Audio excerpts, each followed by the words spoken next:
This is the magicwordpodcast.com.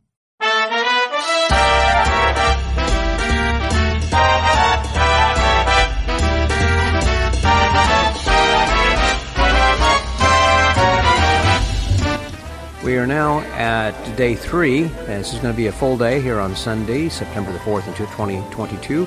And along with the full day, we're going to be starting off this morning a gospel breakfast, I believe, at 8 o'clock. I'm going to be doing a live podcast with Jeanette Andrews starting at 9. Live meaning we're going to have a room full of people who will be in there seeing how the sausage is made, as I like to say. So this way they have some guests who will hear in the background over there, and that will be recorded in full, which will be broadcast at some later date. So this will not be part of the podcast you'll hear here today, but will be saved for a little bit later.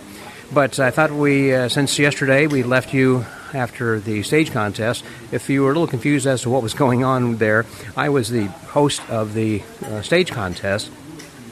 And as such, in between acts, I had different people who were coming up and who were my guests and giving us some content and kind of kept the show moving along in between the contestants' acts. So when you heard me introducing people, that was what that was all about towards the end of that. But I thought there was some tremendous content that we had with Rolando Santos and everybody else who you heard there from yesterday's episode, and that again was with 1 and 2, days 1 and 2. And this episode will include day 4, which will be tomorrow, Monday, because we just have a couple of lectures going on, so not a lot going on, so I'm combining those two.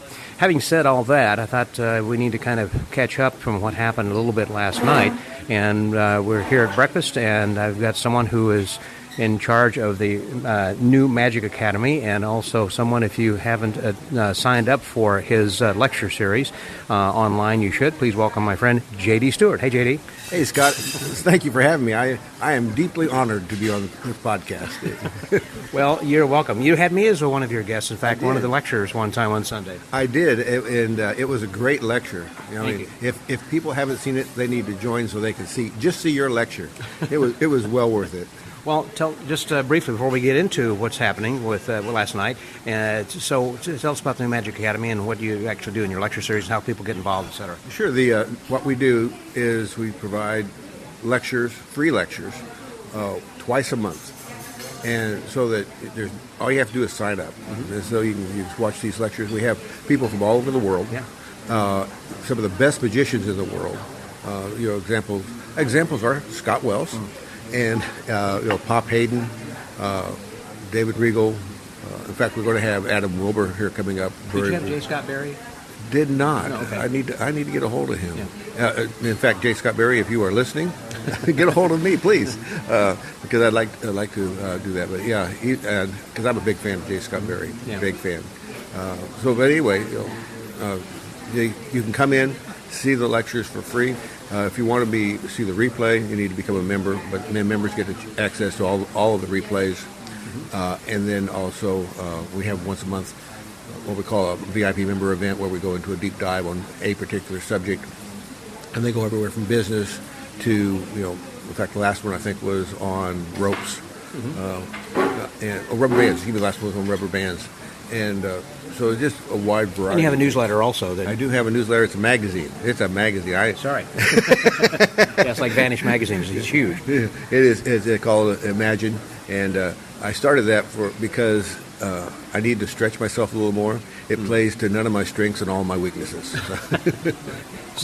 So do you get what you expect when you order this?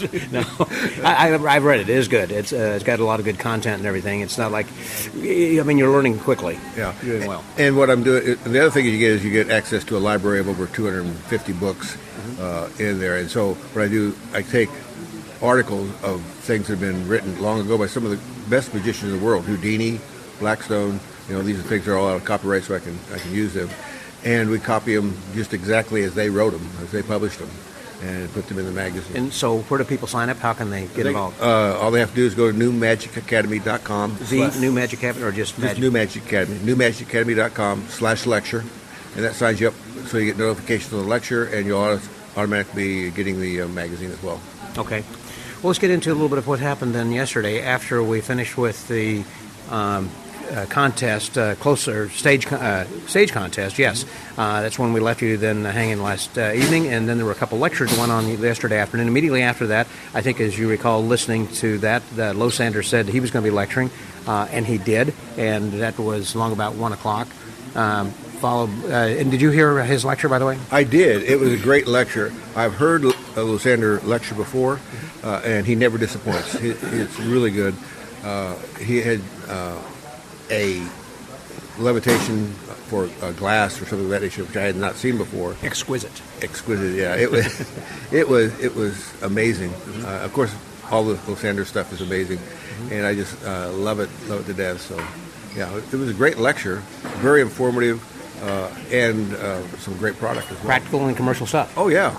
In fact, I haven't bought it yet, but I'm going to get that glass thing because I know how I can use that in my life. I was one of the first people who bought that. In fact, I had suggested a name. Mike Amar and I were working on that with Losander.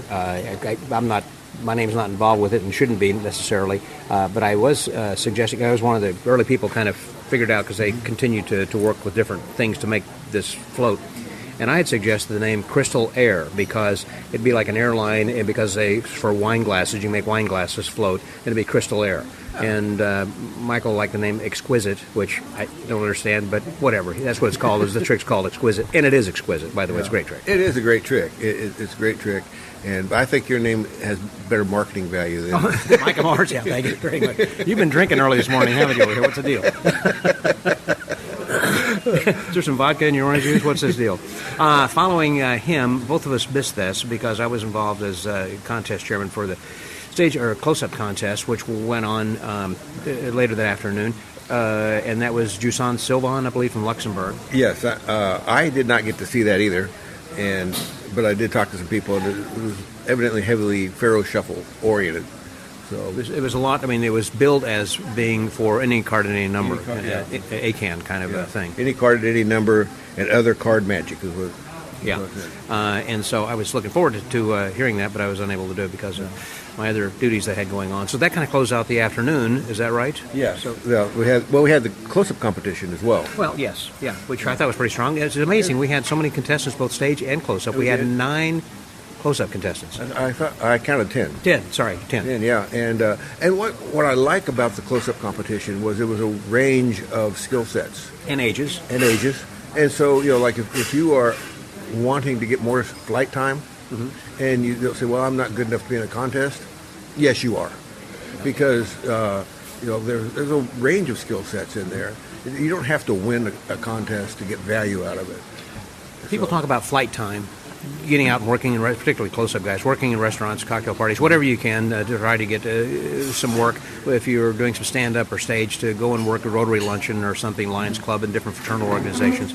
But I think also there is something to do with flight time in contests. Inter-contests, even if you lose, you learn something. There were 2 or 3 magicians there who totally failed and said, look, I'm sorry, at least I tried. Yeah. And, I mean, obviously they didn't win, but the point is they got some flight time and also got the experience of what it's like to be under pressure for a contest. And they got experience on failure.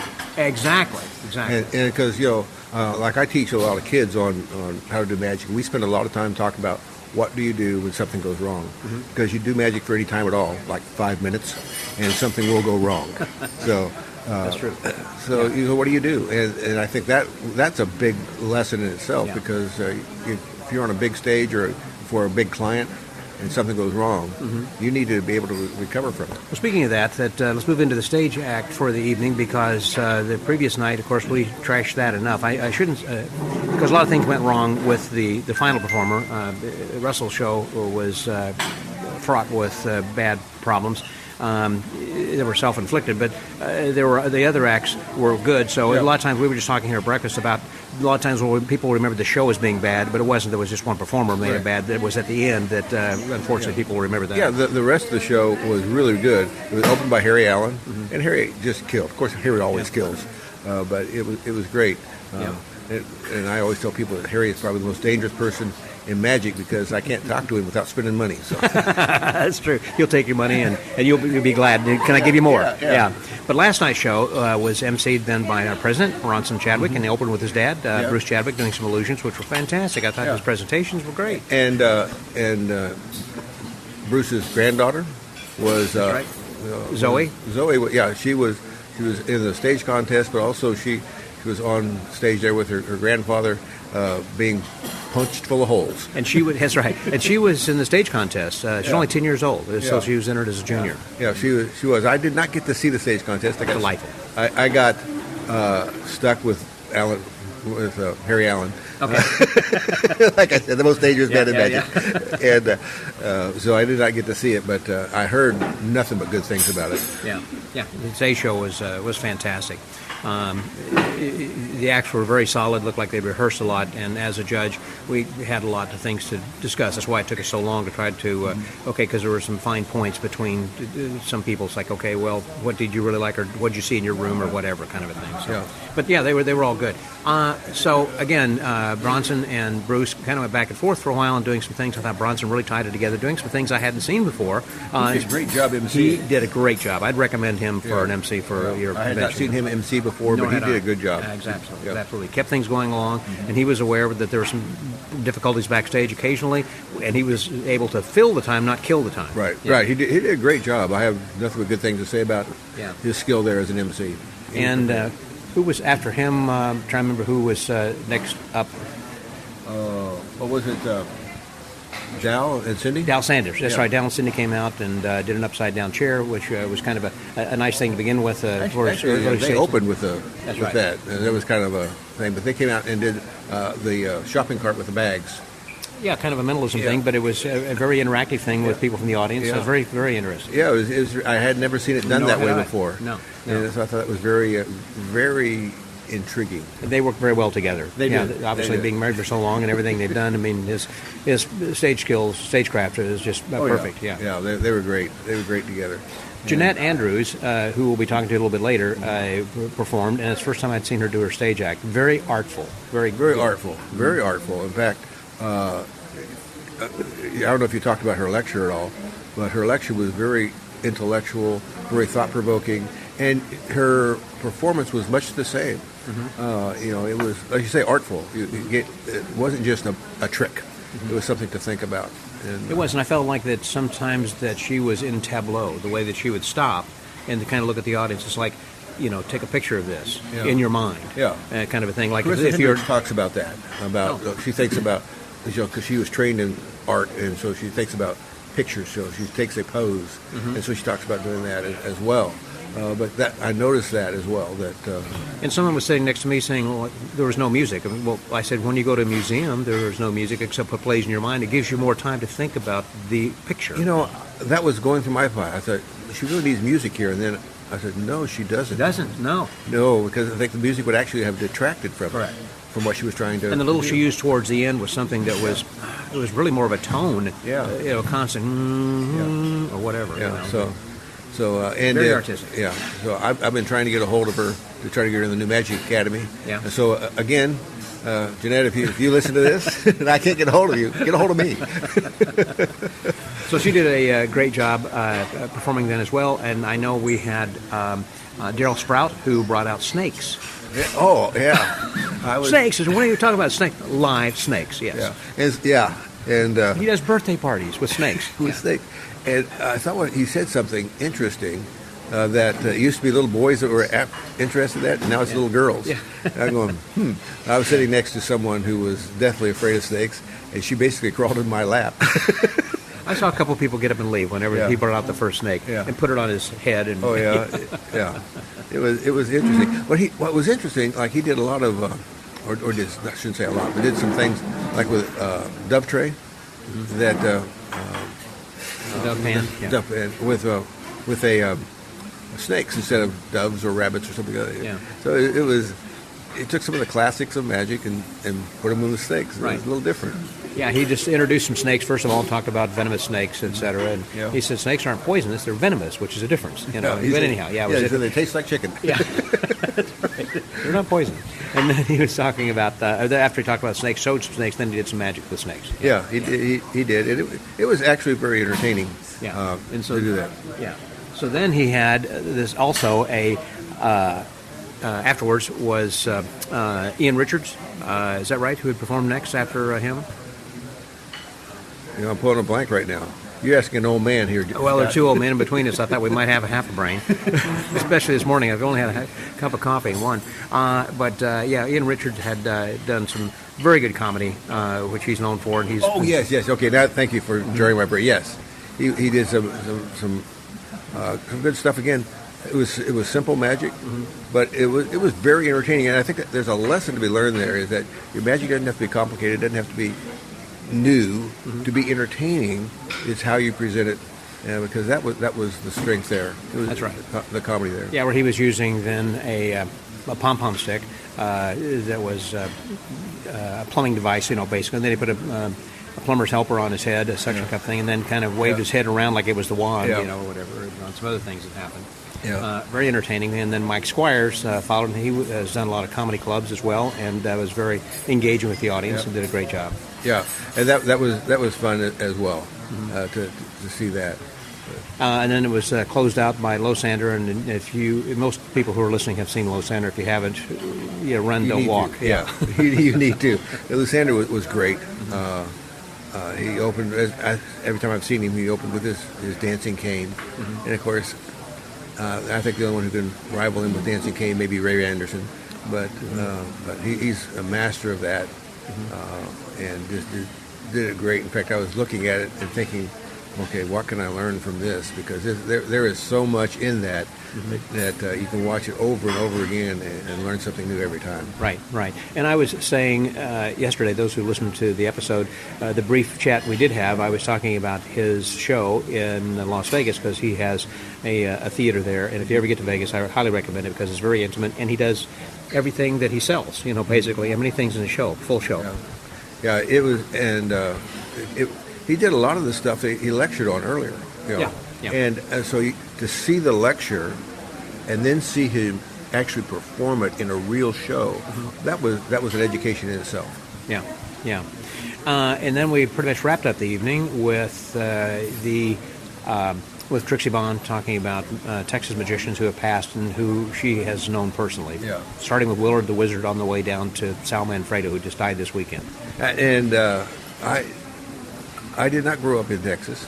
I was born in Kansas, but I got here as fast as I could. Yeah. I'm from Illinois, but I've been here for 30 years. Yeah. And so I never realized how colorful and rich the history of magic in Texas.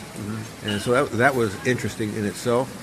Even the tie to the JFK assassination, that was, don't deliver the letter. Yeah. If you haven't seen that, don't know what I'm talking about, you actually need to see Trixie's lecture because it is really interesting. You go, maybe there. Yeah. So. And we continue to uncover things. I say we because I've been working with her a little bit on this, and part of it was when we added this with Harry Blackstone, who was there. It was kind of interesting because Gay was telling us a story. He said, really? And we started looking into it more and got that information. Well, even when she gave the presentation, that little talk we had yesterday during the stage contest, she had mentioned, we talked briefly about the conspiracy, and someone from the audience had given her a card, and I'm going to keep this a secret for a while too, but there's another connection as well. This guy knows somebody who knows somebody. Yeah, it was interesting. My son is an actor, and he played a role about the JFK in a movie, a full feature movie, and so I kind of tied that to what the role that he played. Yeah. And so it though I have nothing to do with JFK or the assassination, I was tied through that. So. Yeah. It was a fulfilling day and a lot of fun, and the evening show was very good. And one night to the next, it was a good show, and looking forward to this evening's show and today's activities too. Yeah, I'm looking forward to it, and they got the gospel lecture show this morning, and so I got up early enough to go see that. So. Oh, there we go. It's we still got a few minutes before that, and then I'm going to be going over to talk with Jeanette, and so maybe if after the gospel breakfast, you can go over and join us there too. I will. Okay. All right. JD, thank you very much for joining us. All right, thank you for having me, Scott. And don't forget, everybody out there, to go to magicacademy.com. NewMagicAcademy.com. New Magic Academy. It's the new one, not the old one. NewMagicAcademy.com. That was JD Stewart. This is Scotty out.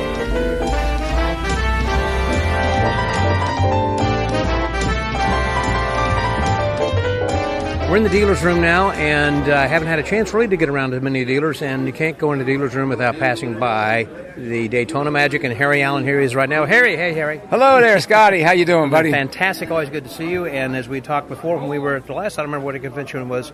Might have been Magic Live in Vegas. I don't know. Could have been, and we were just talking about how, was it Abbott's? No, you weren't at Abbott's. No, it was not at Abbott's. No, but it was something which we were just saying, well, looking forward to seeing you. I'll see you in Fort Worth, and here we are in Fort Worth. Bam, like that. I know, because we were talking about I know it was the IBM convention, because we were talking about the Sweetener Rabbits. There you go. As well. How's that been selling for you, by the way? I literally bought extra, and they're all gone. I can see why. I've been trying to push those as well. It's a great, great trick. You know what? It's rare that you have something that, there's so many items on the market nowadays. When you get something that excels, it's rare, and this is one that really, really excelled. And we made a video of that, and I don't know how many views, but there have been a lot. It's good fun. Yeah, it's fun. I'm going to go to the grocery store, go to the restaurant, and people enjoy watching it. The thing I would ask about that is, why can't you buy more of those, like a bag of those things? Because I'd like to be able to give them out. Simple answer, it will cut down on the sales of the item.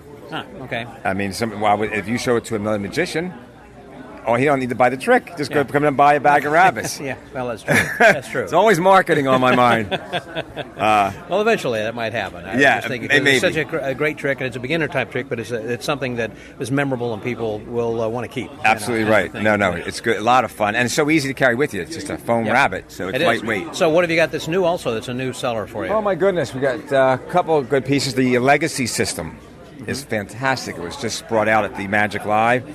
I was standing next to David Copperfield and his friends, and we was like a preview before the dealer's room open. Wayne was with me, and he showed it to us. Joe, put it out, and it's just like jaw-dropping. It's the wallet. It's a fantastic minimalism piece of magic. That was great. Miniature printer inside. Well, I know we're starting to kind of wrap up the convention year, but it's not going to be wrapped up until we have the Daytona, Florida State Magic Convention, which is November, right? November 4, 5, and 6. And you're going to be honoring Gabe Blackstone? Gabe Blackstone, yeah. We done so much for magic, obviously, and so on. And her cohort, Harry, will be there. Yeah. And love to have you there as well, if you can make it. That's going to be, I think, the same week I'm going to be at Trix up in North Carolina. Yeah. You know, we do our convention, and we try very hard to get it away from every other convention. Mm-hmm. We also have a very big tourist area with the Daytona 500, et cetera. So we get it when the hotel is not having a big event, so we can get a better rate. Exactly. And hurricane season, we try to get away from that as well. Yeah, when you kind of start crossing off all these things, there are very few windows that are open. 100% right, exactly right. So that's why we cornered that date and make it. And of course, it's gorgeous weather back in those days, like in the mid 70s in November in Daytona. So it's right on the ocean. Our main shows are in a Broadway style theater, which is great.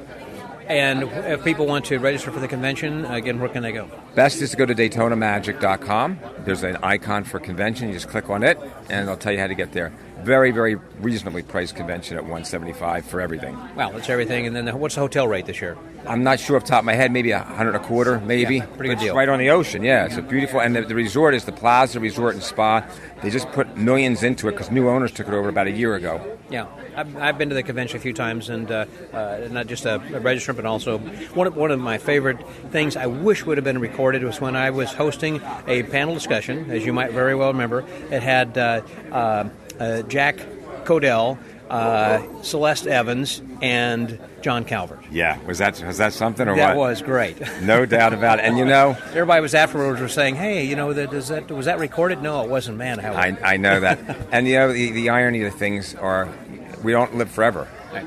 And when you get a chance to meet these folks and talk with them and do like you did and so on, it's just something that you remember for the rest of your life. And that's the kind of thing, if you come to these conventions, like where we are at the T.A.O.M. or going to the Florida State Convention, you're going to get these experiences that you'll never get again.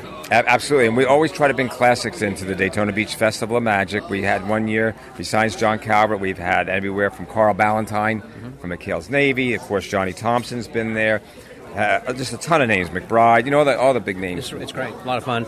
Register. I mean, if you're not going to be here for this convention, you could register for next year, the T.A.O.M, which is going to be in Houston, and I'm going to be there. You should be as well, but also make sure you sign up for, what's the name of the convention exactly? It's called the Daytona Beach Festival of Magic. There we go. Yep, and the T.A.O.M is like my sister convention. We love it here. The people are awesome. We know everybody. And Thank you. Great people. Thanks very much. That was Harry Allen, DaytonaMagic.com. Scotty out.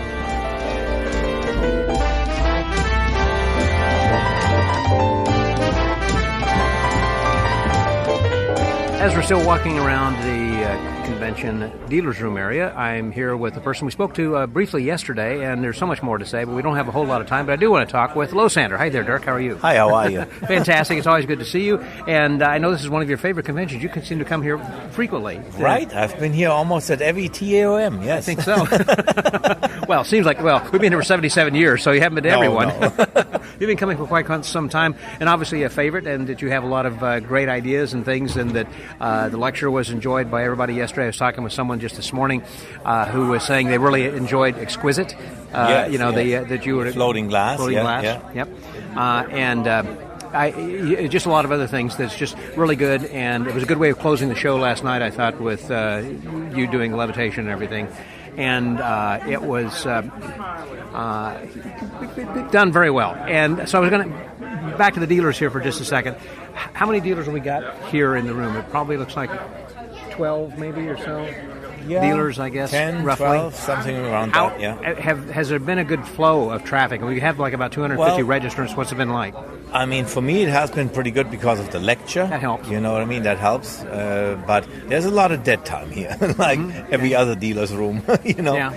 But I think overall, it's okay. Yeah, people come in, and sometimes I like it if it's not too busy at times, because then you have more time to talk to the individual people. Right. And that's sometimes more effective, in my personal opinion. I kind of like that you do get more quality time that way. Certainly, plus time to explain how some of these things work, because they might want a little personal instruction. Right. What's really busy, let's say like you're going to be at Blackpool or Magic Live. It's like Blackpool, you don't have much time for long conversations and stuff. Right. So here you have. They hand you the money and they take the trick and they're gone, which is a good thing in a way. But still, it's nice to spend some quality time saying, okay, here's a little finesse on this. Oh, for sure, yeah. Mm-hmm. Yeah. Have you got something new that you've been working on, or some new floating thing? At the moment, not really, no. I mean, the latest thing is the vanishing table, and of course that sells for a pretty high price, but for a reason, I don't want everybody to do it, only the real professionals, or I should say whoever wants to invest that kind of money, Sure, of course, yeah. Mm-hmm. But that's my latest thing so far, and I have smaller stuff, but that's about it. Have you done any redesigning of the tables over the years? As you're doing that, do you have some tweaks or something that you kind of design the base differently? Or I always redefine things and try to make them better, and try to stand out towards the copies, since there's more copies on Earth than sand on the ocean. That's too bad. That's a sad thing. Yeah. And not much you can do about that. It's whack-a-mole. You hit one that pops around. Unfortunately, you can't. It's in every business, not only in the magic business, but every business gets copied, you know what I mean? I wish there would be like a more ethical thing. And, honestly, the thing is this. If you go to a bank right now and you were to rob, let's just only say $100, you go to jail. Right. No question. You do something like that with somebody's idea, you steal it, and you could potentially make like hundreds, thousands of dollars. Right. Nothing is going to happen to you. And I think there's a big problem in our system. You know what I mean? Very good. So that should be just as bad as somebody stealing from the bank. That's true. That's right. Yeah. But I was going to say, what can you do? There are some laws, but then trying to catch them, it's very difficult. Yeah. I think so, that's the thing. But, we can start all by the individual people, by just supporting no matter who it is who comes up with an idea, because everybody has to understand, when they perform somewhere and they have maybe not even their own idea, but they have maybe one illusion they worked their entire life on and gave it a little spin, you know what I'm saying? Right. And if somebody were to sit in the audience and writes down every detail of what they're doing and steal it, it doesn't make you feel good. No matter what. And that's the same thing what they're doing basically by stealing somebody's illusion or invention they created in magic. So that should be more honored, and everybody can work on it. Yeah, they all have the same excuse. Yeah, but it's too expensive, so I have to buy a copy. No, you don't. I mean, just save up your money. Right. And do that, and support the originators, basically. Yeah, it's like a car dealership sells only stolen cars, that wouldn't work, That's a very good way of putting it. So, we sell stolen cars here. Right, exactly. So that's the same thing. So just everybody needs to realize by supporting the originator that there will be probably more original illusions coming out. You know what I mean? Where people are okay. Do you think some people have purchased your table thinking they were, a knockoff table thinking they were buying a Losander table? Yeah, that happens a lot. Yeah, but I offer that. I mean, before people buy it, they can just send me a picture, and then I can tell on the picture if it's an original or a copy, Well, of course, you can tell because it's your baby. I mean, but to them, they're thinking, well, it looks the same, from just a picture on the website. But I see all the details, and I can immediately tell, Right. That makes a big difference. And, so again, support the originator, and go with you. So if people do want to find some of the great stuff that you've got, I mean, I love, and I've got a lot of things that you do sell. Where can they, what's the website? www.losander.com. Losander.com. That's very easy enough. That's right. And as we mentioned yesterday, I do want people to go to the Las Vegas Magic Theater because I saw 20 shows while I was out there for the month of June, and yours was on one of the top of my list. And it was just tremendous. I absolutely loved the show. And I tell everybody, if you're going to Vegas, it's one of the smaller shows. It's over on Main Street, over in the Arts District, but I recommend you need to go see it. Yeah, it's definitely a very special experience. It's more than a show. It's more like an experience. It is experience, exactly. Because you're so close to it, and you feel almost like you're sitting in a living room, and it's a very special experience, seeing all the big stuff up close. Right, yep, exactly. That's the way you feel, like you say, like a living room experience. That's kind of cool. Right. So, very good. Thank you very much. Thank you. So, the Magic Word Podcast. That was Losander. Scotty out. Bye. Thank you.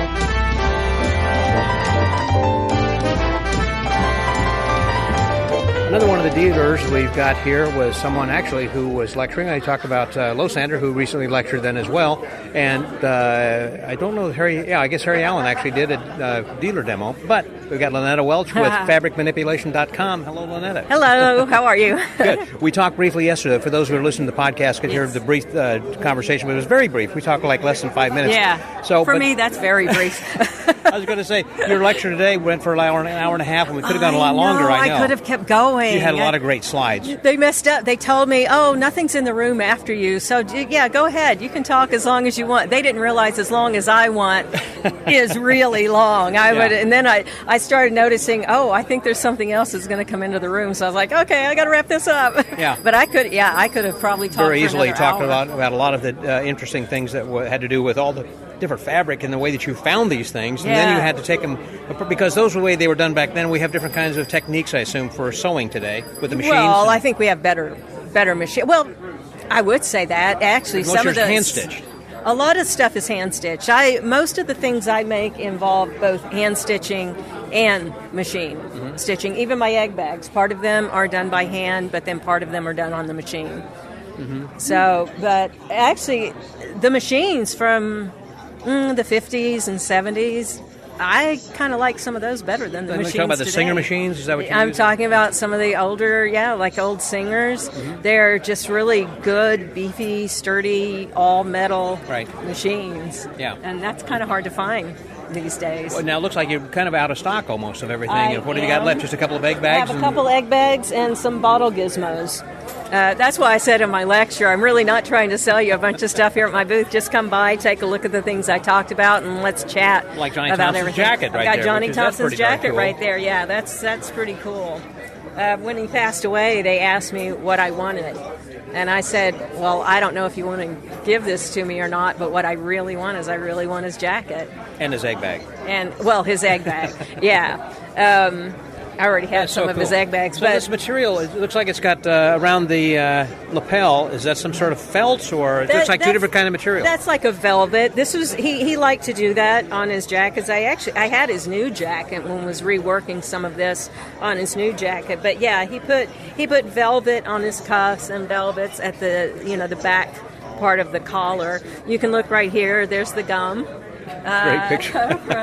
from Pam. There's some marks right there. That was some bird poop. But yeah, these are his medals. This, I believe, if I'm not mistaken, I think this is from the IBM ring, like in Kansas City. That's what David Sandy was talking about. Yeah. He was surprised when he saw that. And I'm like, yeah, this really was what he had on his jacket because he liked the way that looked. And then you can see even inside how he put his pockets in. He Velcroed. Did you make any of the pockets, or how much of this jacket, if any, did you make? I didn't make stuff on this jacket. This was really what he had been wearing for years and years. He had given me a new jacket that I was working on to match this one. Oh. And when he passed away, I had the jacket, so I have. But he wasn't performing anymore. You were making a new jacket that he wasn't going to be using? It was Johnny. You think he was really retired? No, well, I know. Because it's like, this is the last show. When he was in Magic Live, this is my last show. Yeah, this is my last show. Yeah. Well, along those lines, when Doug Henning passed away, I had 6 jackets of his that I had just put toppets in because Doug was putting together a lecture tour and was wanting to go around and lecture to magicians. But he passed that would have been away. something. It would have really been something. I don't know if many people know that. I didn't. I never heard that before. Yeah, but he told me personally, so I mean, I know that's what he was doing. And I had put 6 toppets in for him. Wow. Yeah. I can't imagine Doug Henning using a toppet because he always wore like spandex or something. He didn't wear spandex. I don't know if people like this. Doug was really, really small. Very tiny guy. And they were women's jackets. Oh. Yeah, he was so small.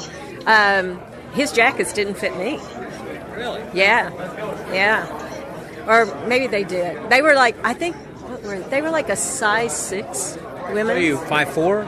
I'm 5'2". 5'2". I have 2-inch heels on right now. My mother was 5'2". Yeah. So, yeah, he was very small. I mean, people know that, but I think you don't realize just how small. But as we talked about yesterday briefly, then I'll let you go, and that is a kind of thing that you're making. It's not just egg bags, not just scarves, devil's hanks, glorpies, or whatever. Anything that has to do with fabric, and also repairing of fabric, or like you said, with jackets or whatever. So if people want to come to you, they might want to have a special request of sewing something in some material, or can you find something that's silky-like, or blouses like this, or has this color that'll blend? I do a lot of what I call secret work. It's the projects I work on that nobody knows about. That are specially commissioned? Yeah, people come to me, and I mean, part of my job is keeping people's secrets. So just like Bill Smith and the other Builders of Illusions. Yeah, exactly. When somebody's working on a new project, they don't want me going out blabbing to everybody, I'm working on this project for so-and-so, or, it's... So a lot of the work I do is secret. Right. So people don't know I did it. And then I'll go to a show and I'm like, oh yeah, I made a few things in this show. And people are like, what'd you make? I'm like, I can't tell you. They're like, yeah, sure you made stuff in the show. I'm like, but if they do want to find you and they want to have something, they can go to fabricmanipulation.com. Easy enough. There you go. Thank you, Lynetta. I appreciate that. Thank you, Scott. So, for the Magic Word Podcast, that was Lynetta Welch. Thank you, Lynetta. Scotty out.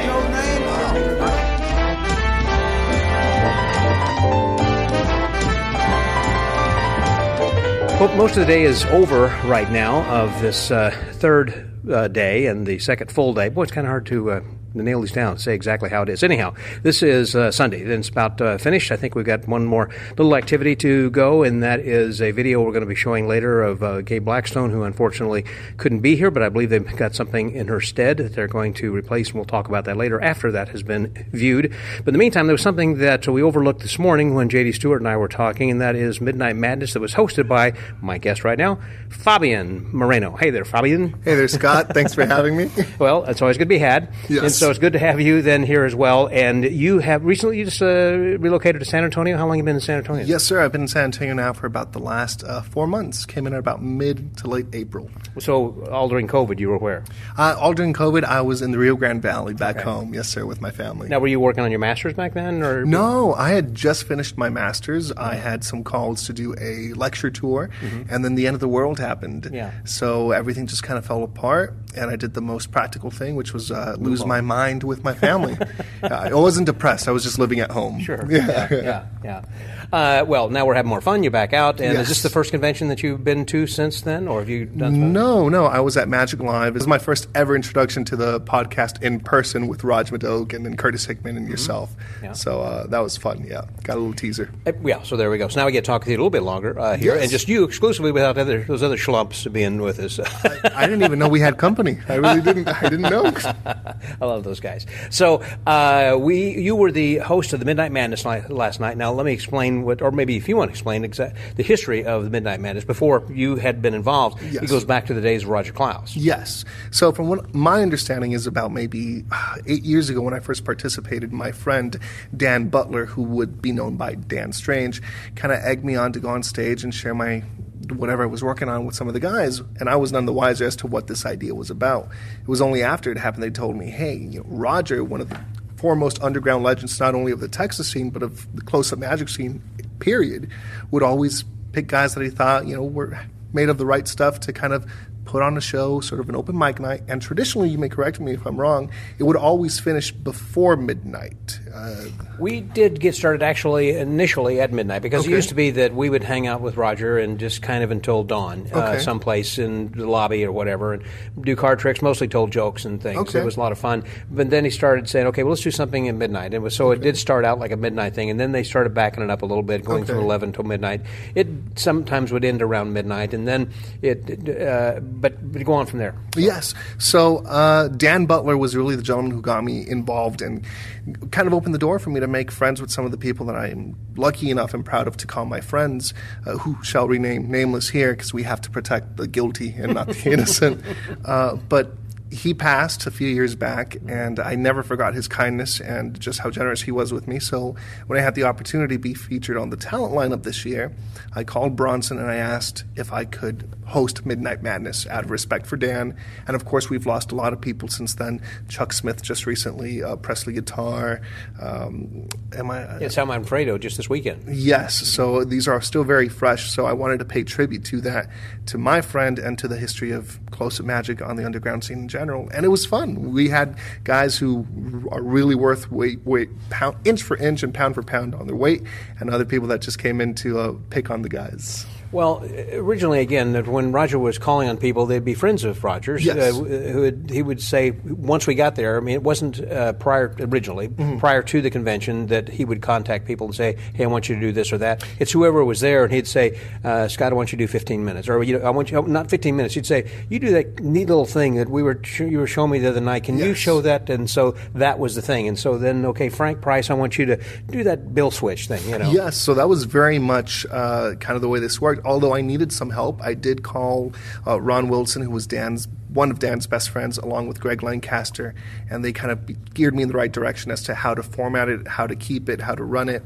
And then I called people that I've known for years that were in the area that I knew could be funny, could be entertaining, and something that was really intricate for the card guys. We had Trini Montez, who's one of the premier card workers. I didn't know he was here. Yeah. Okay. Yeah, Trini did something. We finally got him to do something at Midnight Madness, and people loved it. Yeah. Jake and David Rangel. Of course, Jay was in there. We had someone trying to break a wine glass, which kind of served as our primary. It was the best advertising we could have because everyone was saying, what's that noise? And they came in.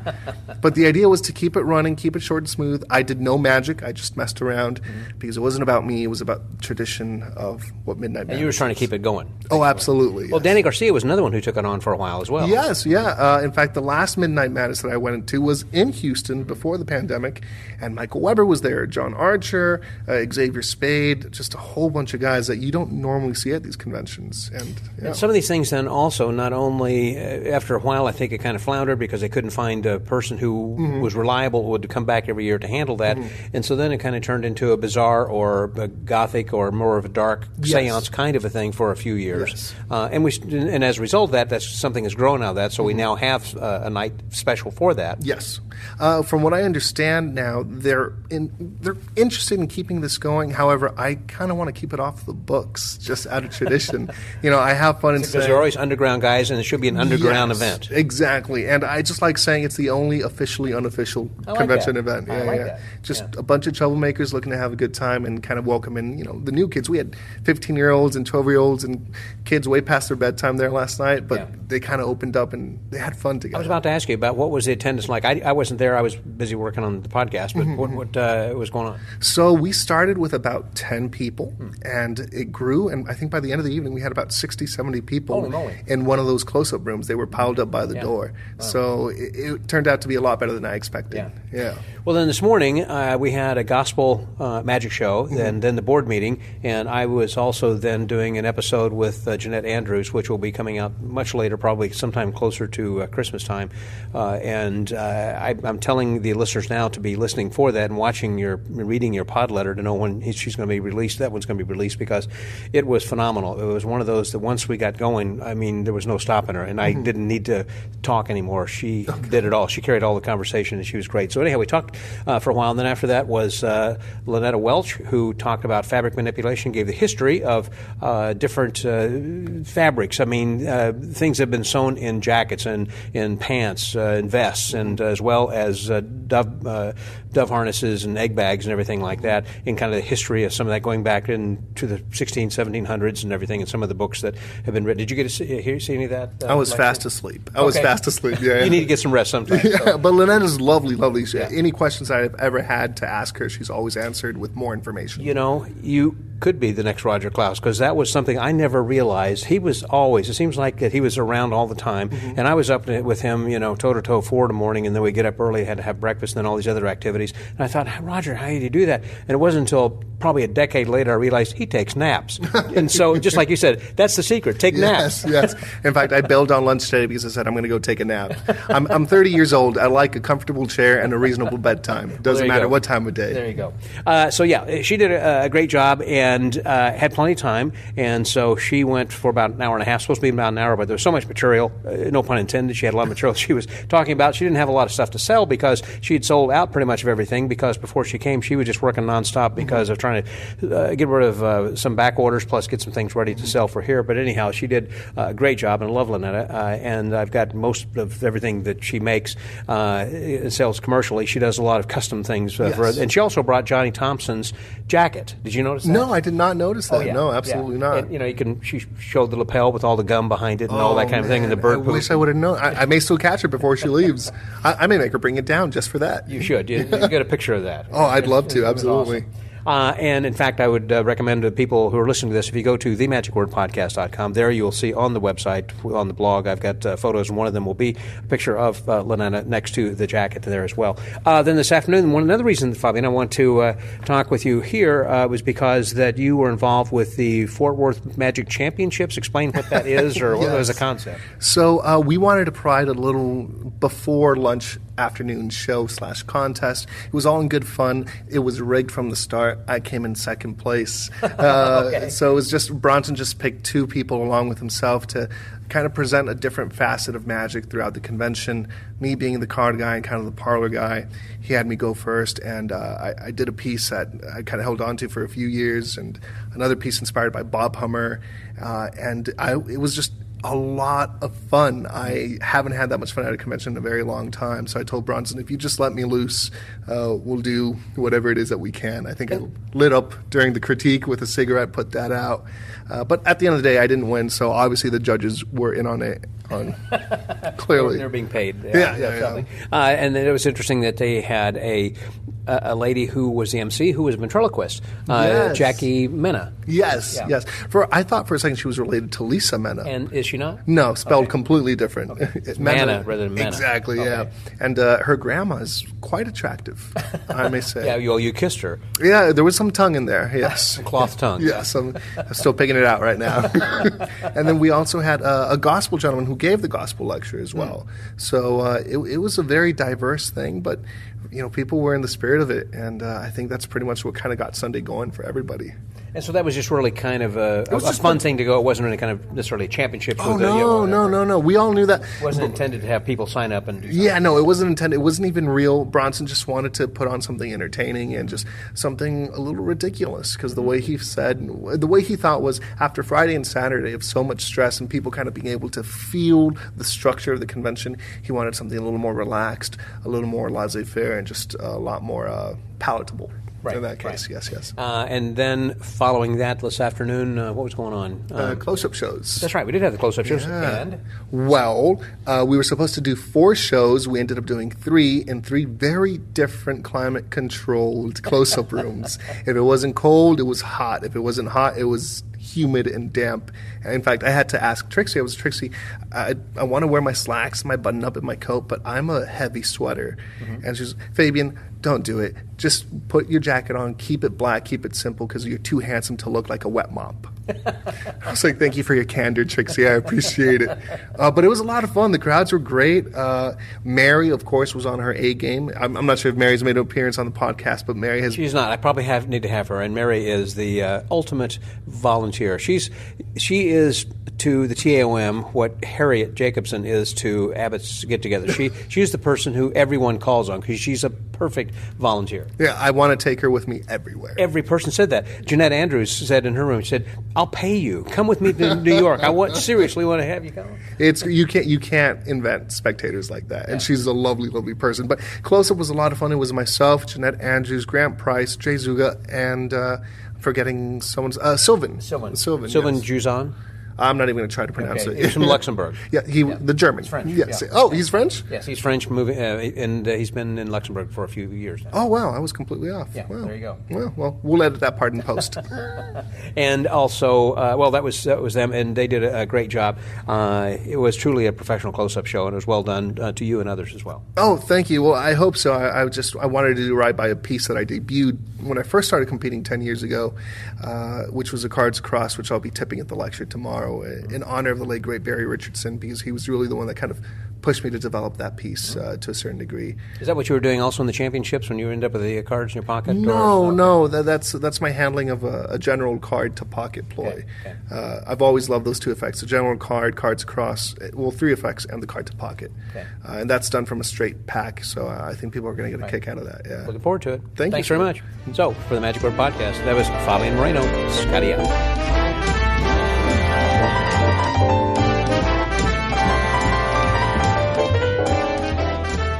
One of the things, of course, that we have on the Texas Association of Magicians agenda is something that's similar to what other conventions do, and that is that we have contests. And one of the contestants and winners is with me here today, who's been performing for a while, and I've been fortunate enough to be on the stage with her then as well, and I say yes, her.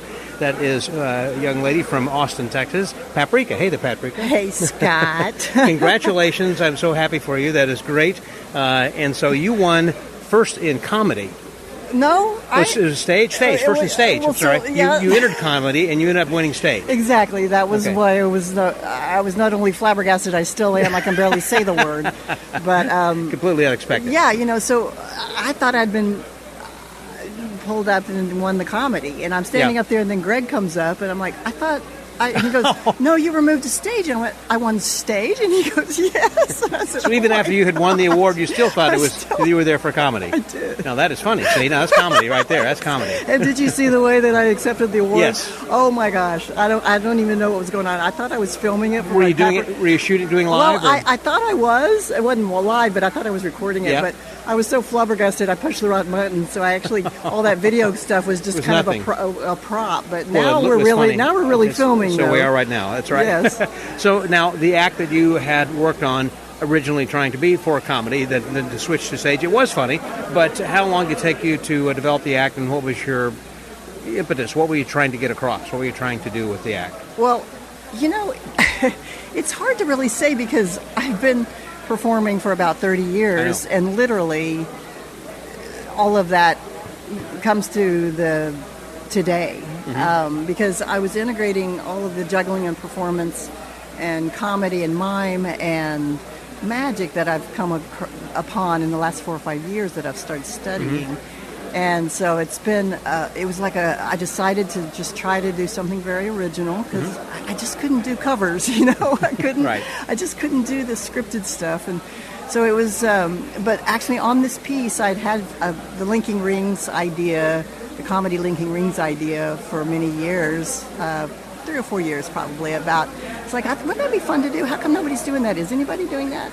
They're like hula hoop type size rings. They're a little bit smaller. No, with the Linking Rings comedy, with the jewelry, catching on your jewelry, catching on my jewelry, and so so I've been playing with the idea. And Ken, I was just calling Ken Cummins, and he's like, I remember when you were talking about this a couple of years ago. So what happened over this the pandemic and me trying to recalculate my life after everything shut down. I'm in San Francisco living just like, I'm going to do it. Boom, no, you're not. I went into my cocoon and literally, so at the IBM picnic at Trixie's, I did a little piece of this, and this was the first version. And even that day, I was like, I just don't even know if I'm going to do it. And I did it, and I won first at that little picnic IBM thing. So then Trixie, who is just amazing and has become like one of my most important mentors and inspirations, like, you can do this. You can win this. And I went, Trixie, let me just see if I can even get a piece together. So that was only really about a month ago, literally, that I just decided to go ahead and commit to the competition here. So you really didn't start putting together the act until a month ago? Well, not like I have it, yeah. And thank you, Scott. And I was I'd worked on that little piece with the jewelry, but I was still kind of figuring things out. Well, you've done a lot of street magic then also. Is that something that you did on the street, or you developed exclusively for the contest? Yeah. No, this was just for the contest. And what it did is, once I made the commitment to competing, I said, okay, let's put something together. And so I have actually been really committed and just saying yes to the possibility of what could happen and just working on it daily. And in Buena Vista, Colorado, where I also live, I have a little theater there that I was rehearsing, so I had a place to rehearse. And then I was coming here for a screening in Austin, so I decided to go ahead and do the T.A.O.M. when I committed to it. So anyway, it gave me the impetus to really make it happen and just not worry about the outcome, just play. And so it was fun to just put together. But my goal was to show I can do mime, I can do juggling, I can do magic, I can dance and move and have a character. Right. So that was my goal. Well, so that was not something that you developed overnight. You did have all these skills that you just kind of put all into one. And so when you developed the act, it just kind of all came together at one time, it sounds like. I mean... Well, I didn't know it had really come together until tonight. Until they gave you the award. And I even won stage. What? Okay. Yeah, that's right. So what advice would you have for other people who are interested in entering contests? Well, I actually am very inspired. I've been a teacher for filmmaking and for juggling for a long, long time, all sorts of places, all over the world, actually. Yep. But the magic is new to me. But I love the originality, and I would love to teach people and work with people on how to integrate variety into the magic, because the magicians seem to kind of have a parameter that they like to live in, and I like to push those parameters and see what can magic be, what other the options, what other options are there, because I've got this other skill set. So that's why I feel very gifted and blessed that I've been able to just throw something together, which I didn't just throw together, by the way. I rehearsed my off to make it happen. Right. But, well, it all paid off tonight. Yeah. Congratulations. So, Scott that's great. Wells, you are awesome, and you're my old friend, and I love that we've performed together before. Yes. Well, so, I'm thankful to spend time when I do with you, so that's great. And Thanks, Paprika. And we got to go play at Esther's recently too. That's right, we did go over to Esther's Follies. That was great to see Ray Anderson. Watch Ray Anderson. That's right. What a great guy. What a show. Yeah. Listen, thanks again. Appreciate it. All right. Congratulations. So for the Magic Word Podcast, that was Paprika. This is Scotty out.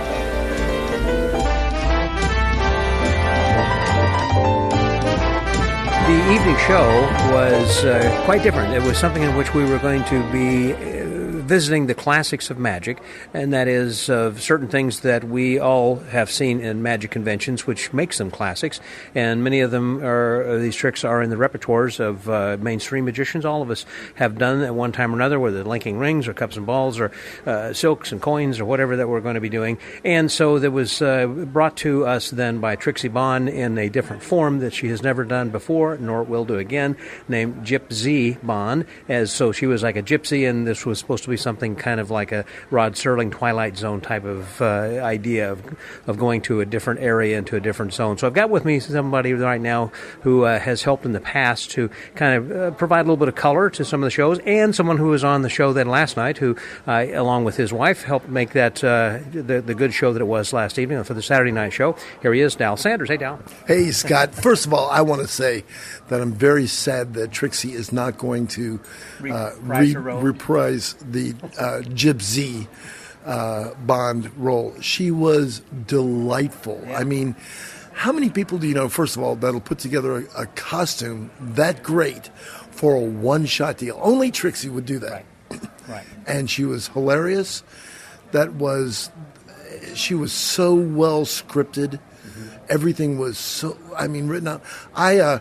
I think I got accidentally added to an email chain, and I had gotten a glimpse of the script already. Yeah. And I was going like, wow, she's going to put that all together for one. That's amazing. And she did such an incredible job. I mean, she's always good. She is, anything she does. And the whole time that she kept saying to me in preparation for this is, I just want to be good. I want this to not suck. And also that I want to memorize this stuff. I don't want to be just reading this and just be standing there rigid, And she wasn't. She did a great job. Yeah, and even when she became the human mirror ball, and spinning around with all the bling bouncing off all the curtains and everything. She was delightful, just delightful. Well, when she was coming up with the idea and trying to wrap her head around, well, how do I become like Rod Serling? Because she has this Mary Poppins type of character she already has, and how do you convert? It's a square peg in a round hole, basically. But I think when she was talking to Brad Henderson, that I think he may have been the one to give her the gypsy idea. It's like all of a sudden, click, it came together. It was just amazing. I really would like to see her do that again. Yeah.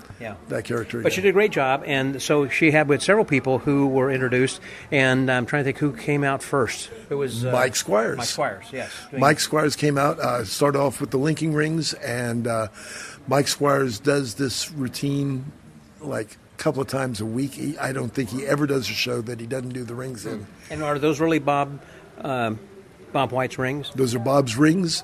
That's a variation of Bob's routine. Mm-hmm. Bob taught him how to do the rings, and that's even Bob's bag from Bob's old jeans.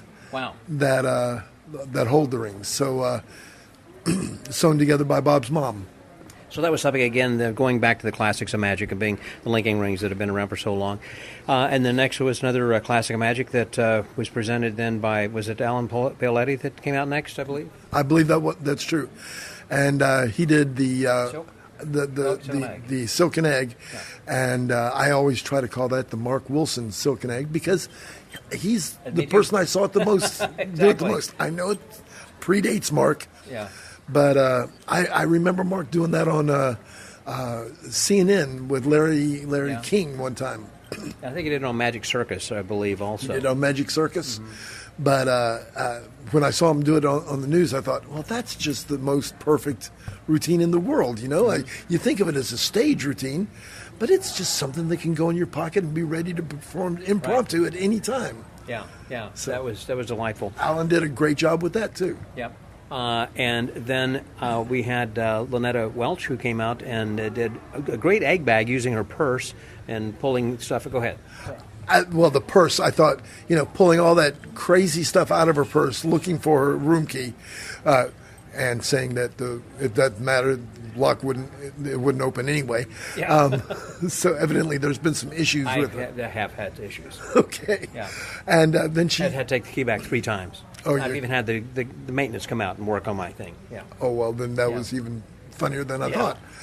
And then she said, well, it must be stuck in the lining. So it sounded like she pulled the lining out of her purse, and that was the egg bag. I mean, it was what a clever way of introducing a bag. Right. Why else would you have a bag? Right. Except it's I guess if you were reaching in your pocket and as you pulled out your pocket inside out to say, hey, look, nothing in my pocket, and then the pocket falls on the floor. Now, there's an idea. You know? It's like, oh, well, I guess what can I do with this? You have to get it sewn back. Okay, you magicians out there, this is your idea. I can't wait to see you do it. So, she did a great job with that. And then we had Fabian, who had come out, and he was doing what? He didn't do the cups and balls. That was then Bronson came out with the cups and balls, didn't he? Sorry, he did the zombie. He did the zombie ball. Did the zombie and the Benson Bowl. The Benson Bowl, that's what it was. Yes, he did the Benson Bronson Bowl. had two things. We forgot about his dad, Bruce. Bruce did. Bruce was the first one out, or later he came out. That's the second one out, and he did the Follow the Queen. He did Follow the Queen, right? And again, one Jumbo of those cards, memorized scripts, and then this guy, Scott. I think his name is Scott Wells. Came out and just before the last act, so to kill some time, and he did. And he murdered. Didn't kill it? It wasn't a dry set of pants left in the house. And that was real fun too. And but that poem you did on Rindicella. Yeah. That brought down the house. I hope you realize, Scott, that brought down the house. Did it? I mean, I'm on the stage. I'm getting a different reaction. It's a hard. I noticed that last night when I was on that stage. You can't tell if people are liking what you're talking, right. what you're doing, and the lights are bright. And the lights are bright. You can't see them. Right. Oh, I was in the back row, and I could hear everybody laughing all the way through. Wow. And it just kept building and building and building, and I'm still trying to remember what Fabian did. It was a card stab. Yeah. That's right. We're talking about Max Malini, and we're talking about other. That was what each time. By the way, Trixie was talking about the history of what was going on and how we're going back, without going really into any great detail. That was an esoteric history lesson of magic, but it was still nonetheless interesting and true. But and and that while you and I knew the history of a lot of these things, I was watching again. I was sitting in the back. And so I was watching some of the younger magicians going like, oh, I didn't know that. And, after the show, they were saying, the zombie was invented in a bathroom? Why? Mm-hmm. So it too. Mm-hmm. Again, hats off to Trixie for doing all that research. Yeah. But yeah. He did a card stab in a sack. Yes, and evidently when he performed, there was one person who was an amazing assistant, Mary, who was in the middle of the crowd. So of course he called on Mary again. So that was wonderful. So that was great. And then finally rounding out the evening was Jay Zugai and Eli. And I was thinking, when he was throwing the frisbee and the dog was catching it. My German Shepherd does that. Okay, but then my German Shepherd, it doesn't walk between my legs and jump through my arms or doing all this other stuff. So my German Shepherd can do one thing that Eli can do, and that's eat. and eat, yes. Yeah. So no, that was a great act, and it was perfect that it closed the show because. There's no vaudeville rule. You never want to follow a kid act or a dog act. Yeah. And that's another thing is that the dog acts have won AGT in the past, so there is a love in America for dog acts. And some of the things he was doing, I was thinking that would go past round one. I think he can make it through round one with an act like that. Oh, easy, yeah. Now number two, I don't know so much, but I thought that was good. Mm-hmm. It was a very, very fun show and just a great final gala. Right. And then tonight we had, right after that, you were involved with filming this. Unfortunately, that Kay Blackstone could not make it. She was one of the people who all of us were looking forward to getting a chance to see. I wasn't involved in filming it. I'm sorry, I said filming. In editing. You were putting, didn't you? I'm hoping that we get to edit it. They're showing the raw footage right now. Okay. And I've offered that my amazing editor gets his hands on it. Okay. So, but what I was going to say is that Gay unfortunately she couldn't come because she had some family issues that she had to deal with at the last minute and had to cancel. But knowing this, Bronson actually flew to Los Angeles and recorded a conversation with her in the parlor, which they're showing then right now, which was the conversation that he would have had she been there. And the idea was life after Harry Jr. In other words, after he died, what did she do with her life that made her the success that she continued to be? Yes, and Kay Blackstone, she's just a treasure. Class act. Yeah. And we both have had dinner with her and everything. Well, Bronson didn't know her very well, right? And she gave him the whole Magic Castle experience, and he came back. I don't know if you heard him talking about how excited he was. Bronson's grown up in Magic, but he's never had the full AMA experience until he got to interview Gay. So that's so kind of her. And as we're talking, by the way, ladies and gentlemen, that Dal Sanders is the recipient of the Award of Merit. Or what did you receive from that? It was an Award of Merit in 2019 from the Academy of Magical Arts. So I always like to say congratulations. I mean, it's great. Thanks. Yeah, so I was just thrilled that Bronson got to experience that whole thing. The thing that we're members. You and I are members. The first thing when we walk in, they always say, "Welcome home." Welcome home. Yeah. And so Bronson got to experience that, and he's young enough that he's going like, "Wow, this is so cool! This is so cool." The things that you and I take for granted, like this is the way it should be. Right. So overall, this convention, we have two more activities tomorrow morning. We have two more lectures. 10 o'clock is going to be Fabian Moreno is going to be talking. I've forgotten who it is. It's in the morning, early, first thing out of the chute. Bruce? Bruce Chadwick is going to be lecturing. Thank you. Or did he lecture this afternoon? I believe it's going to be... now I remember. It was Jay Zugai tomorrow morning first, and he's going to be, I believe, at 8:30, and then at 10 o'clock is going to be Fabian. And so I know that Jay's not going to get a lot of sleep since he closed the show tonight, then opening tomorrow. And he didn't get a lot of sleep, I know, last night. I say that because he and I are rooming together. So. Well, he's not getting any sleep right now. He's over in the atrium hanging out with all the magicians. So. Oh, okay. So he probably is not going to get much sleep tonight at all. Then, no. Overall, what do you think is this convention? Fort Worth is always a good convention for me, mostly because it's close, and I don't have to travel halfway across the state. And for those of you that don't live in Texas, Texas is a big state.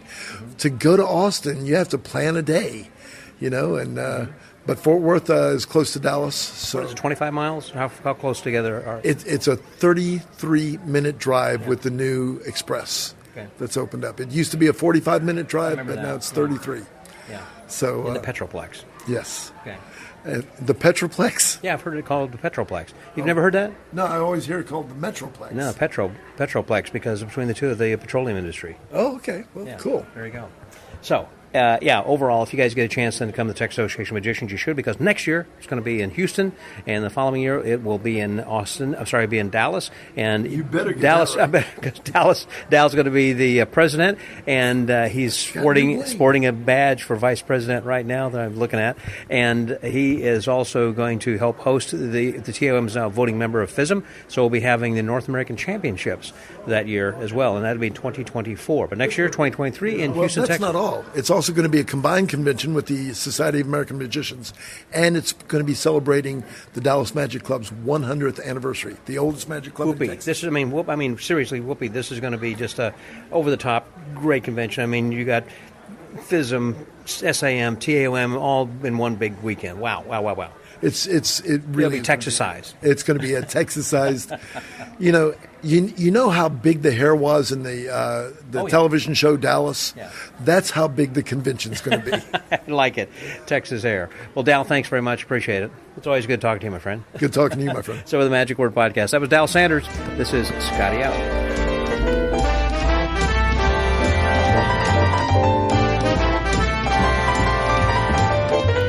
We are now on day 4, and day 4 is being combined with number 3 convention report because of it's a light day. That is, there are only a couple things going on. Specifically, there is just this first day was a partial day, and this last day, Memorial Day, or Labor Day, is also a partial day. So I'm here with one of the lecturers and performers as well. He was someone who you might have heard a little bit earlier in the first report, but I thought we'd find out just a little bit more about his lecture because he's going to be the first one up this morning, and so I thought I'd capture him for just a couple of minutes. Please welcome Jay Zugai. Hey there, Jay. Good morning. Hey, Scott. How are you doing?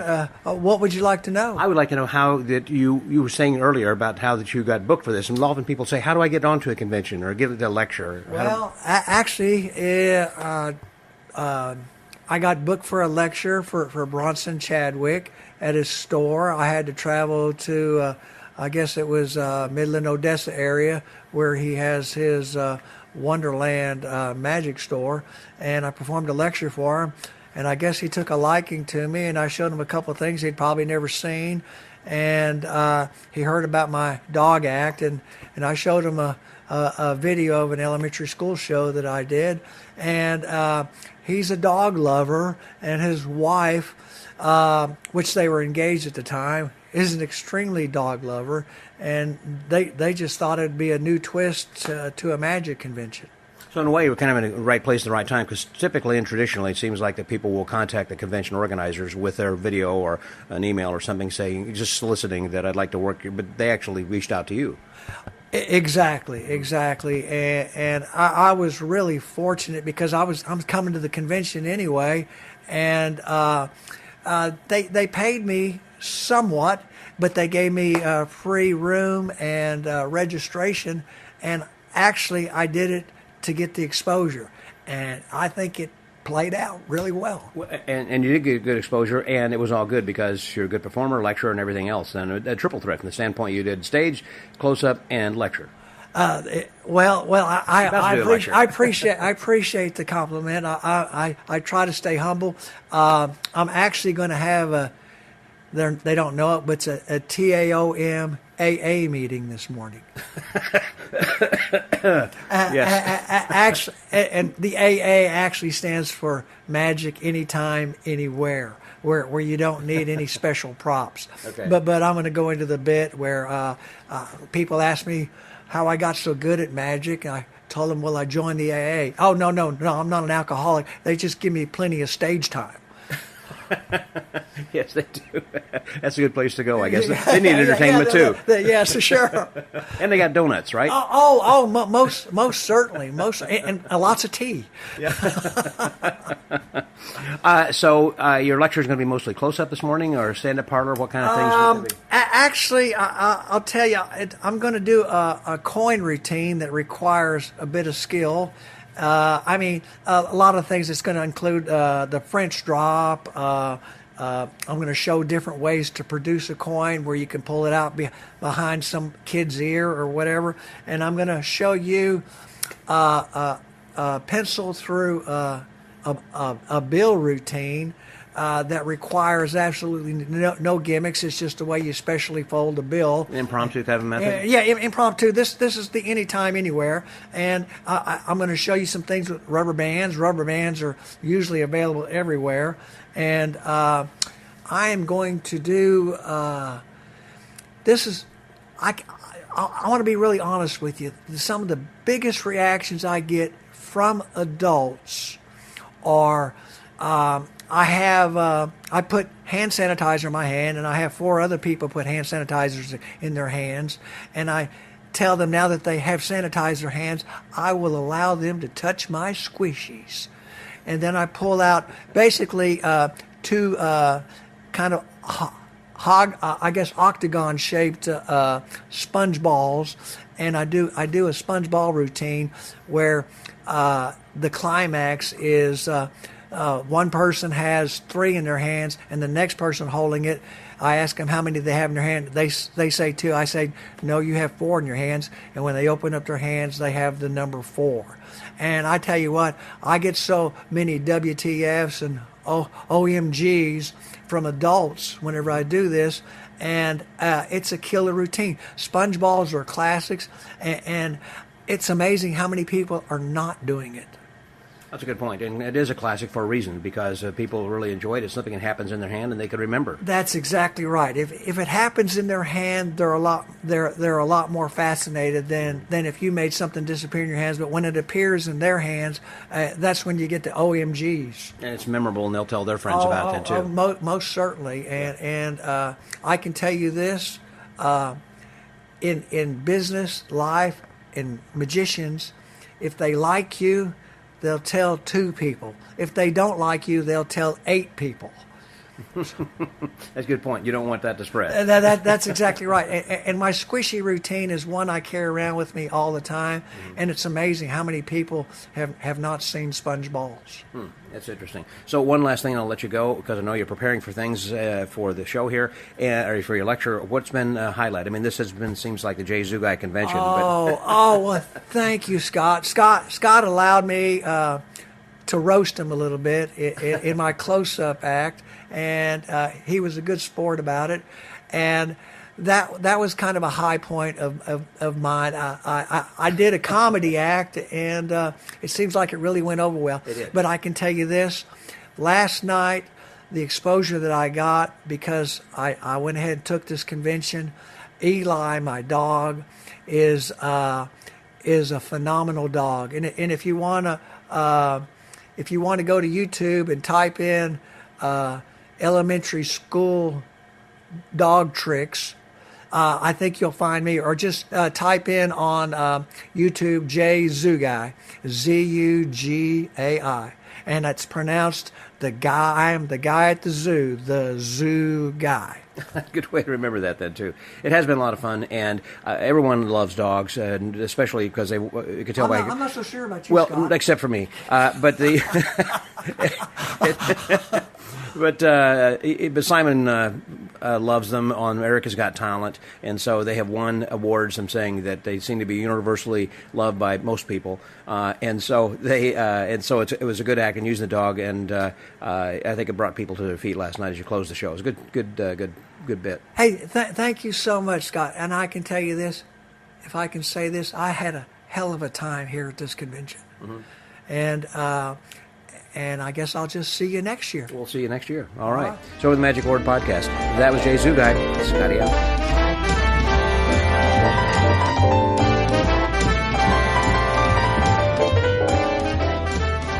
We are now breakfast getting ready here before long for Jay Zugai's lecture, but before we do, there are a couple of guys who were in the contest, in one of which was a winner, and both were in the close-up category.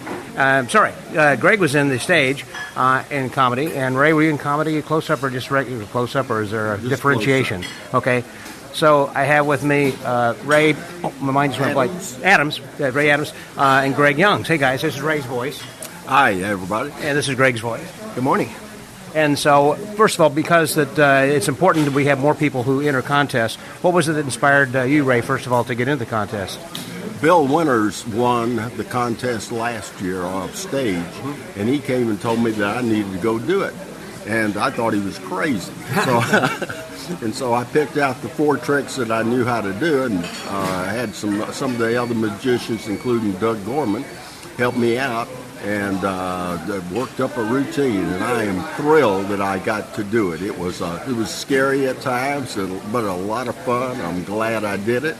And so you never know who your competition is going to be each year, though. And so, but it was a lot of fun. Loved it, and I loved the fact that Greg won. I laughed my head off. It was very funny. So many different visual gags, as well as just some things you had scripted that was great, certainly. So congratulations. Greg is one of the winners right there. In fact, he's got his medal with him. I believe you're wearing it right there. So, so Greg, tell me a little bit about your preparation for this. I know you've been in the past contestant. Yeah, I've competed a couple times before in close-up. Never took it terribly seriously, just sort of did it more for fun.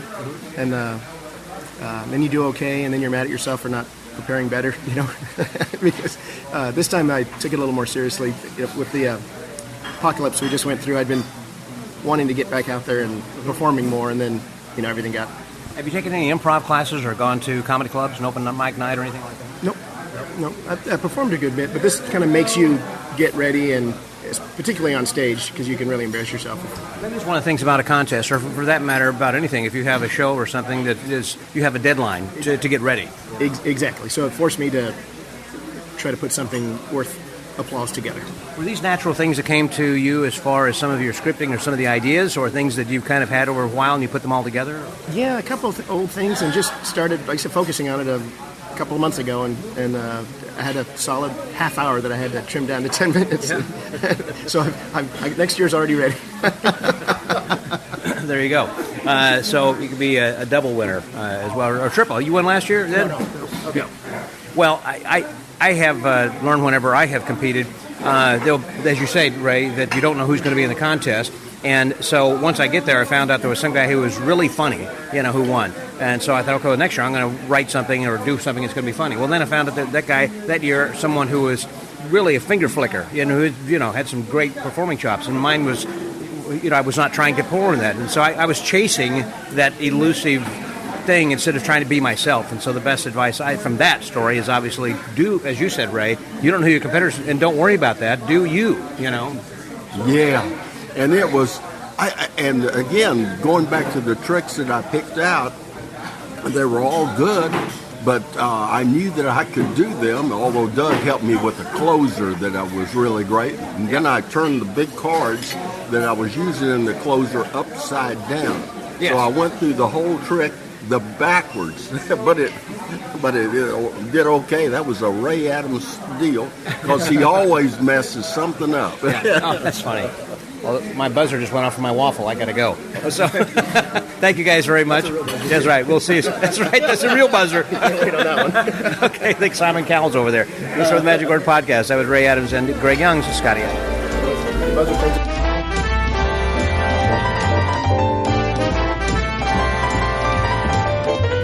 For me, one of the highlights of every convention is the close-up aspect of it. I'm a close-up guy. I'm a card guy, and we had someone who is one of the top guys I had not known before until this convention, who was from France, lives in Luxembourg now. That's Sylvain Juzen. Hello, Sylvain. Hello, Scott. So it's a pleasure to meet you. It was a greater pleasure to watch you perform and work, and it completely blew me away with you. Now, your specialty, I guess, obviously, is the any card at any number, it's the ACAN thing. So. Yeah, thank you. First of all, thank you for these kind words. Yeah, this is a family of effects that I really like, and I take it as an intellectual challenge to find more versions. Mm-hmm. And this one was the one I designed just to... for the special occasion, for the magic convention. And this was actually the first time I showed it at a magic convention. Well, it has one disprover after another one. So if you think it's this, it's that. If you think it's this or whatever. I mean, so you eliminate so many side roads that there's nowhere else to go except the logical conclusion that this is a miracle. This is magic. I think it goes back to Tamaris, the magical way. Yes. If it's not this, this must be magic. So we're on the same wavelength. Exactly right. Yep, that's what Juan would say. And so you're from France, but living in Luxembourg for the last 4 years, you said? No, 15 years. 15 years. I moved to Luxembourg in 2007. Okay. I originally come from the southwestern part of France, a small village near Bordeaux. Maybe you know the winery from Bordeaux. Mm-hmm. And but I've left France about 15 years ago. I moved to Luxembourg because I had, let's say, a real job, standard job, something more classical. What did you do? I was working for a Taiwanese company that were producing some tripods for photographers. Oh, okay, gotcha. I mean, the production plants were in China, obviously, and in Luxembourg that was more the financial aspect and sales aspect. And after 2 years... I got laid off, you say? I got laid off. So then I decided, I will take this as an opportunity to start my magic business. And since then, so since 2009, I've only been asking people to pick a card. And doing magic full time? I do magic full time. Have you worked with Alexandria and Duvivier and in their place there in Paris? No, not yet. In Paris, I've not been to their place. In Paris, I know Bernard Billis, a French card guy, who helped me for the book I wrote during the pandemic.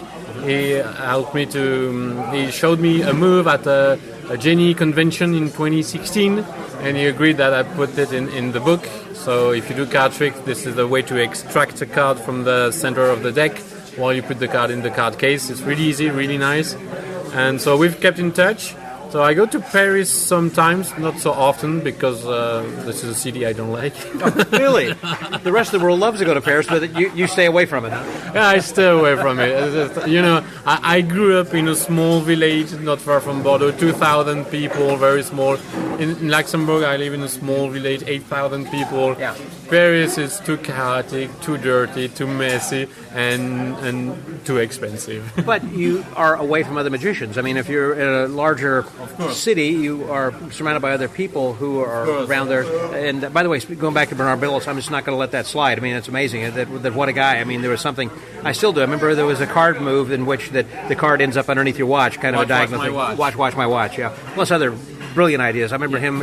He was one of the performers and lecturers at the 4F convention many years ago, and had met him. Haven't seen him in a long number of years. I'm glad to know that he's still around and live and still performing. So yes, he is. He is. In France, it's quite famous. It's the card guy in France because he was on a TV show for about, I think, 16 years. Bebel's a card guy. Bebel. But Bebel, yeah, exactly. But Bebel was not featured on TV as much as Bernard was. Oh, good point.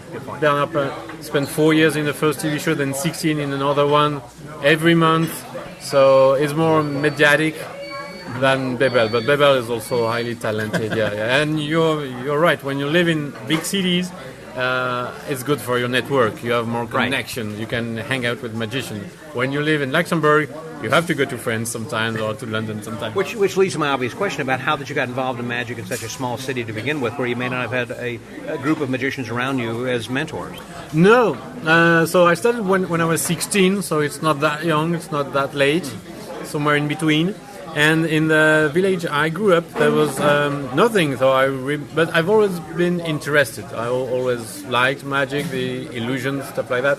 So the nearest magic shop was in Bordeaux, and my parents took me then once, and I let them buy for me my very first videotape at that time, and that was a Bernard Billis tape on the stripper deck. And I thought, wow, that's so great, but maybe we can do the same thing with standard deck. And then I kept visiting this store every once in a while. And then I moved to Paris. I stayed there for twice 6 months. And then there's a great shop. If you go to Paris, there's a great shop called Magic Dream. I think I've been there, actually. Yeah, it's nice, right? It was there was Is it near the Louvre? Not too far from the Louvre? Not too far from the Eiffel Tower. It's in the 15th district. It's a different place I'm thinking of then. Okay. And it's they had a big fire 2 or 3 years ago. Everything was burnt down, and now they rebuilt. And the apartment I was renting was in the same block. Oh. I didn't know that. And by Googling, there's a magic shop going there. So I started visiting them, and I think the first thing I bought was the LNL DVD sets. I don't remember, there's a Daryl or Michael Lamar or Bill Malone, I guess. Yeah. And then, wow! And then buy one, get one free. Oh! Don't tell me that. You haven't seen the Banachek Psi series, have you, from LNL? I have them. Well, that's me. Okay. It's on there. Could you autograph them for me next time? Bring them. I have the books. I have the DVDs, of course. Yeah, I'm Banachek's partner, so you'll see my name in the books, and also there. If you open up and read the foreword, it's dedicated to me. All right. Good. So, as far as the ACAN premise goes, have you met or showed your version to David Berglis yet? No. Okay. You need to go to London and talk with him. He's in his 90s, so it's better hurry. There's only 1 hour flight from between Luxembourg and London. There you go. Because it's one of the 2 most financial cities in Europe. Right. So I fly there a lot. I have a very, very dear friend of mine who lives in London. I try to visit the session every year. Sure. Because it's a really nice convention. I want to go to the session. So that's usually in January, just before, I think, the Magi Fest we have here. The Andy Gladwin and Josh. Yeah, that's it. The Vanishing Ink team, Andy, Josh, and Luke Jeremy. Luke, yeah. Luke. Love Luke. And it's a really nice convention. Really nice, high class performer. But you're not met David yet, and so but you're familiar obviously with all of his work and everything. Yes, I have this book, and I had the chance to study his work, but not to meet him in person. But if he's listening, hey David, that's right. Hurry up, I'm 39. And yeah, you ought to make it a point there sometime. Well, anyhow, this has been great. And how about your experience at this convention? Have you? And how did Bronson find you? I guess there are two different questions. First of all, how did Bronson find you? I found him. Oh, you contacted him? Yeah. Okay. I found him because it's good to develop magician foolers, but it's better if you can show it in real. Sure. And I said, okay, there must be a convention somewhere in the U.S. And Texas. The only place I know from Texas was Beaumont, so there must be something nice. Okay. And I said, okay, and I just introduced myself to him. And he said, oh, Luxembourg. Like that. Okay. You're in. Okay.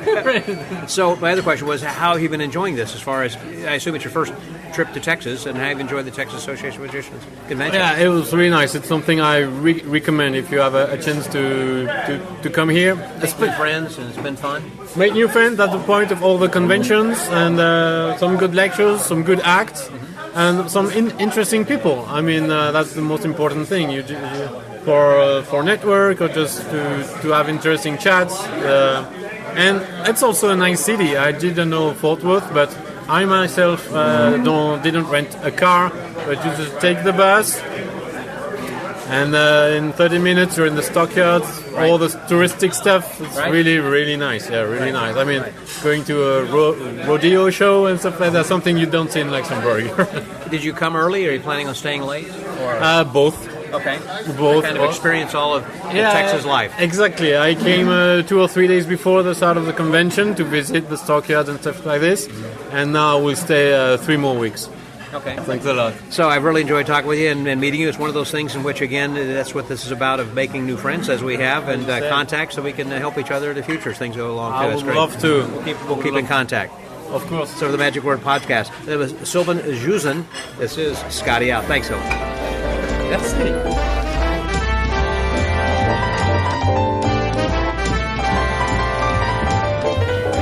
Beginning of the convention report, we were talking with President Bronson Chadwick as we had great expectations in getting into the convention, and a lot of things that were going on, a lot of moving parts. Well, now the parts have settled, and so has Bronson, a little bit, or at least a few days, maybe a week from now you might settle down. Here's Bronson Chadwick, President of the 2022 Texas Association of Magicians Convention. Hey, Bronson, good morning. Good morning. I'm here. I'm alive. So things are starting to settle now that we're in the final day and just the final hour or two. Yes, that's correct. Monday morning's always layover day for T.A.O.M. attendees, so we have 2 lectures while people wait for their flights. Yeah, checking out of the hotel and whatnot. It's been a great convention. We've had a lot of fun, a lot of surprises, planned and unplanned. But that's okay. It all worked out. I would count this as a success. If I were to give this a grade, I would give it a healthy about a 95. Okay. Is that out of 1,000, or are we talking about 100? Or? Out of 100. Out of 100. Yeah. And so, as far as some of the highlights, it's hard to choose when they're all your babies. But did you have been handpicking everything that's been happening and all the routines and things that happen? And some things may have turned out to be even better than what you expected. And what I mean by that is, like, for example, that Gabe Blackstone unfortunately couldn't come, but you actually flew out to L.A., did a chat with her, and so that was a complete surprise to everybody to have a wonderful conversation with her that was broadcast and we watched late last evening. Things like that, perhaps, that you may not. You certainly turn lemons into lemonade with that kind of a thing. Anything that kind of sticks out to you? I particularly enjoyed our Saturday evening show. That show was it always felt to me like a coin toss when we were planning it, and the closer we got to the show and to the convention, the more it started to make sense that it was going to work. And then when I saw Jeanette Enders do what she was doing, I got the goosebumps just a little bit. It was delightful. She was a hidden gem, and of course Losander's always a hit, and all the other guys, a few of them are local guys, and they were excellent. I mean, just top-notch quality acts. I'll be sending letters of recommendation to quite a few different convention planners for these people. I enjoyed our contest quite a lot. Now, the contests were big. They were very big, and with cash awards too. With big cash awards. I did not know the T.A.O.M was awarding cash awards as well, on top of the ones that our local club was doing. I had no idea. So it ended up being an excellent contest with good winners. I'm very pleased at how many people stepped up to do the contest. I think by virtue of numbers alone, I mean, there are 19 registrants. I mean, 19 contestants. Is that right, between stage and close-up? Something like that? We actually, I believe, had one fellow register at the last second, so that means 20. Okay, so we had 20 people, which is, I would say, unprecedented, but certainly more than is normal. And so I think you told me earlier this weekend that you had a goal, really, and really an intent of trying to solicit more registrants. There's more contestants. That's correct. T.A.O.M. And a few other large organizations quit paying close attention to contests. And when you go to an event like FISM, and you hear people say things like, well, why isn't America stepping up? We don't see a whole lot of acts coming in from America.